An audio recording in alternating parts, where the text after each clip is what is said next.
കുറച്ച് നാളായിട്ടേ എനിക്കൊരു ദുശീലം ഉണ്ടായിരുന്നു. ഞാനിതുപോലെ അരി കഴുകുമ്പോഴും അതുപോലെ അല്ലാത്തപ്പോഴും അരിയുടെ കലത്തിൽ നിന്ന് ഒരു പിടിയെടുത്ത് വായലിടും, എന്നിട്ട് ഇങ്ങനെ കഴിച്ചുകൊണ്ടിരിക്കും കേട്ടോ. ശരിക്കും പറഞ്ഞാൽ ഇത് ഒരു ടേസ്റ്റും ഇല്ല, എന്താ കഴിക്കണമെന്ന് നമുക്കും അറിയില്ല. പക്ഷെ പിന്നീടാണ് ഇതിൻ്റെ കാരണം മനസ്സിലായത്. എനിക്ക് HB 8.6 ഉള്ളൂ. ഒരു നോർമൽ അഡൽട്ടായിട്ടുള്ള ഫീമെയിലിന് മിനിമം 12 വേണം. ആ സ്ഥാനത്താണ് എനിക്ക് 8.6 ഉണ്ടായിരുന്നത്. പിന്നെ ഒന്നും ആലോചിച്ചില്ല, ഉണക്കമുന്തിരി കഴിക്കലായി, ഡേറ്റ്സ് കഴിക്കലായി, കൂടെ സാലഡ്സും. അതായത് നമ്മുടെ ബീട്രൂട്ടൊക്കെ ഇല്ലേ, പച്ചയ്ക്ക് കഴിച്ചാൽ പെട്ടെന്ന് ബ്ലഡ് കൂടുന്നു പറഞ്ഞു. അപ്പം ഞാൻ അതിന് വേണ്ടിയിട്ടൊരു സാലഡ് ഡ്രസ്സിങ് ഉണ്ടാക്കി.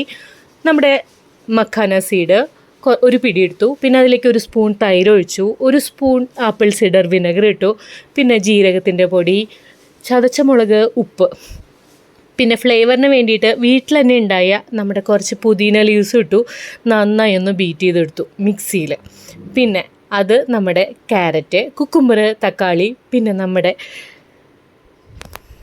ബീട്രൂട്ട് എന്നിവയിൽ ചേർത്ത് ഈ ഡ്രസ്സിങ് കൂടി ചേർത്ത് നന്നായിട്ടൊന്ന് മിക്സ് ചെയ്തു കേട്ടോ.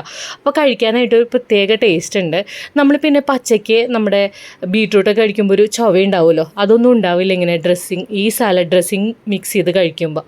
പിന്നെ ഞാൻ കുറച്ച് സീഡ്സ് ഇട്ടു, അതായത് നമ്മുടെ സൺഫ്ലവർ സീഡും അതുപോലെ പംകിൻ സീഡും. എന്തായാലും മോർണിംഗിൽ ഇത് കഴിക്കുമ്പോൾ നമ്മുടെ സ്റ്റൊമക്ക് നല്ല ഫില്ലായിരിക്കും, ഹെൽത്തിനും നല്ലതാണ് കേട്ടോ.